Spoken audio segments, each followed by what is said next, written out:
Assalamualaikum warahmatullahi wabarakatuh. Aku ingin kembali. Sebenarnya tidak lebih. Aku hanya sekedar ingin membesarkan hatiku sendiri terhadap orang-orang yang munafik. Aku abaikan saja atau aku biarkan saja.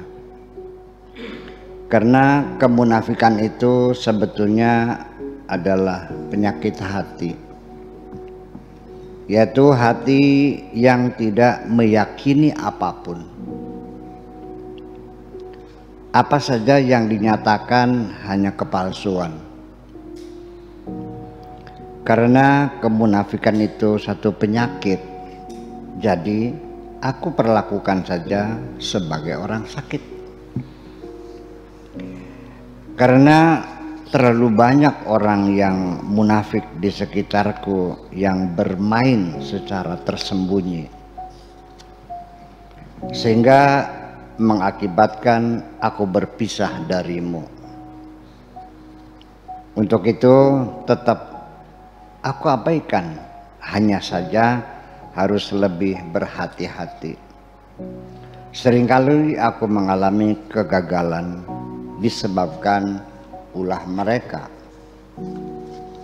Namun demikian, terlepas dari itu semua, memang setiap aku mencapai keberhasilan selalu diawali dengan kegagalan-kegagalan terlebih dahulu. Ketika aku menghindar dari orang-orang munafik, tidak berarti aku sombong. Sama sekali.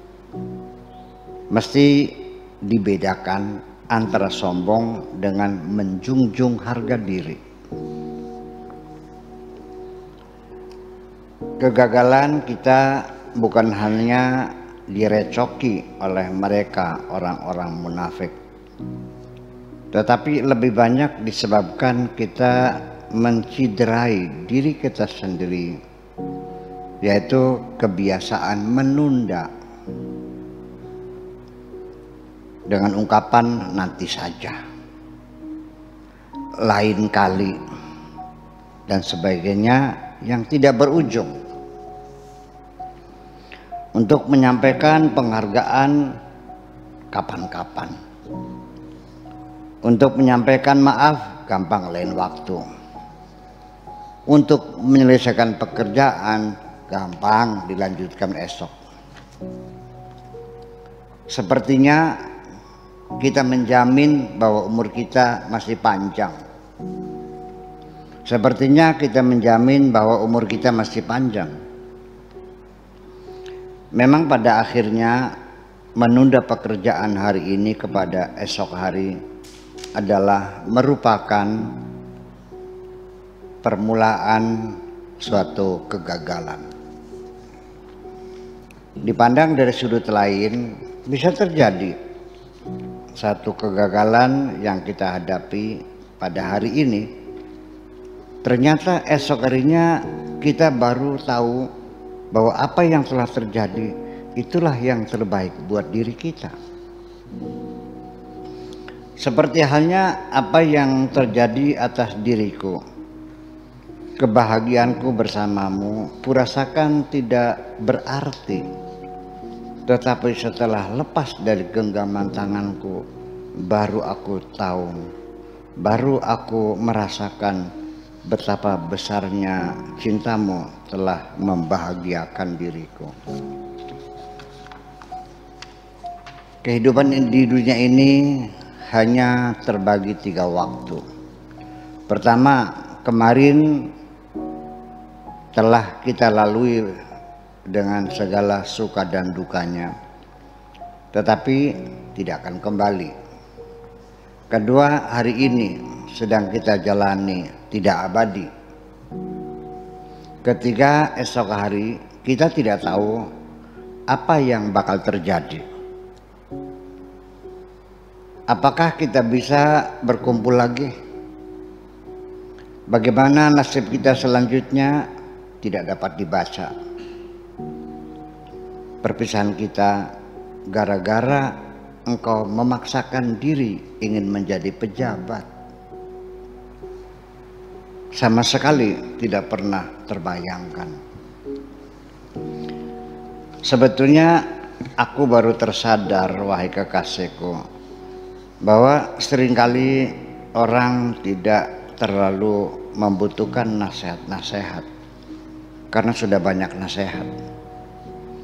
Sebetulnya yang dibutuhkan adalah uluran tangan untuk membantu, membuka lubang telinga untuk mendengarkan keluhan dan melapangkan dada untuk memberikan ampunan.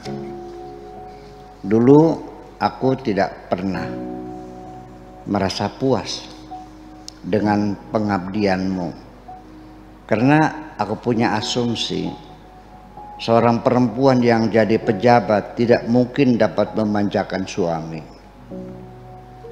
Ternyata malah aku kehilangan dirimu. Akhirnya aku mendapat rumusan hidup yang sangat sederhana sekali, wahai kekasihku, yaitu membatasi diri seperlunya saja, baik dalam bercakap-cakap, berperasaan, dan bergaul dengan teman-teman. Sehingga melihat kondisi seperti ini, aku terpaksa sejak sekarang harus membiarkan pintu hatiku selalu terbuka. Nanti siapapun yang mau masuk, silahkan masuklah. Nanti siapapun yang mau keluar, silahkan keluarlah. Jangan sampai ada yang melekat di dalam hatiku. Sehingga aku tidak perlu bersedih hati bila ada yang mau keluar. Sebab nanti pada akhirnya yang mesti diperjuangkan untuk tinggal selamanya hanyalah Tuhanku. Sejak itu pula tidak mungkin lagi aku berbaur dengan segala perasaanku bersama orang-orang yang ada di sekitarku. Kedepan yang kuberikan hanya sebagian kecil saja dari perasaanku. Akan tetap selamanya aku selalu merasa sendirian sejak engkau pergi dan tidak berada di sampingku. Sekalipun aku berada di tengah-tengah kerumunan manusia, mereka hanya dapat memeluk badanku. Yang dapat memeluk hatiku hanya engkau, wahai kekasihku.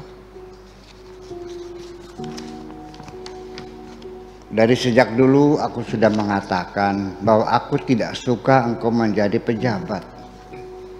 Aku lebih suka engkau jadi pengusaha. Sekarang setelah keinginanmu tercapai, baru engkau mengeluh. Ternyata apapun tingkat yang dicapai, ternyata apapun pangkat yang dicapai perempuan, dan setinggi apapun jabatan yang diduduki, hanya satu yang dirindukan perempuan, yaitu kemesraan bersama lelaki yang mencintainya dengan tulus.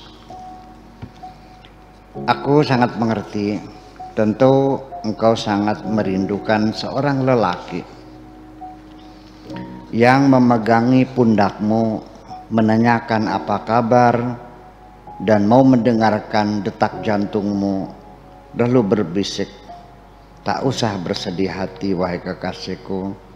Nanti akhirnya semua akan kita selesaikan. Yang engkau inginkan akan engkau dapatkan. Sebaiknya sejak sekarang saja engkau tampilkan senyumanmu seperti dulu.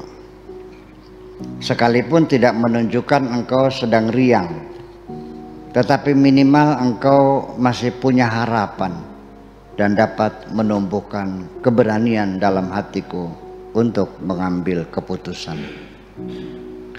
Sebetulnya, wahai kekasihku, yang menyebabkan engkau selalu lelah hati bukan karena aku tidak memberikan kecukupan kepadamu, Tetapi karena engkau selalu menginginkan apa saja yang dimiliki orang lain, termasuk jabatan dan kedudukan, sekarang engkau telah sadar jabatan hanya menambah beban.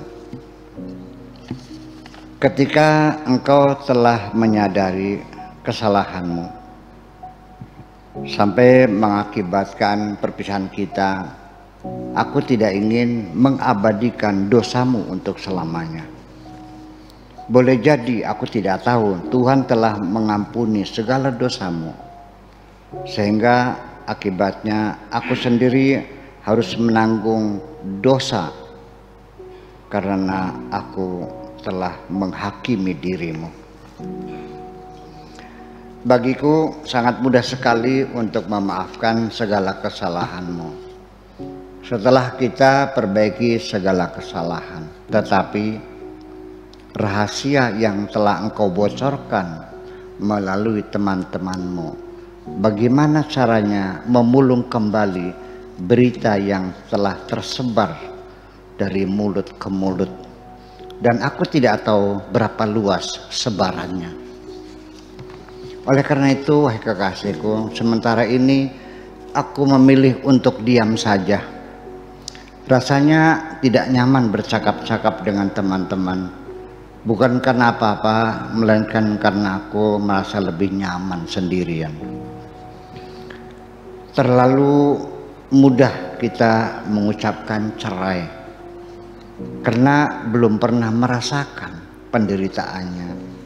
Seperti juga sangat mudah orang bercerita tentang kepahlawanan karena belum pernah terlibat dalam pertempuran. Apa saja yang dianggap ringan, apa saja dianggap ringan karena belum pernah dialami.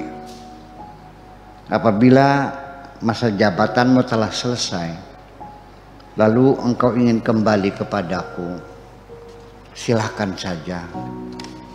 Tetapi aku tidak akan pernah mencari perempuan untuk menggantikan dirimu. Terima kasih.